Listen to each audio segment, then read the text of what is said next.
Mao kini ang dako ug karaan nga simbahan sa Karkar. Magsaulog ni sa iyang kafiestahan matag November 25.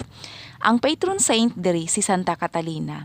Matag Sunday bitaw, daghan mo tambong sa misa gikan sa morning hangtod sa gabii. Daghan kaayo ta makita tibok pamilya nga manimba tungod kay ang uban ginikanan walay trabaho pag Sunday.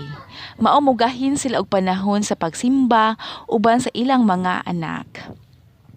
Ang uban ginikanan nga dunay gagmay pangbata sa gawas ra sila mangita og kalingkuran atol sa misa para po dili makadisturbo ang ilang gagmay mga bata kay magkalingaw man og dagandagan kung makakita pud og mga gagmay nga bata.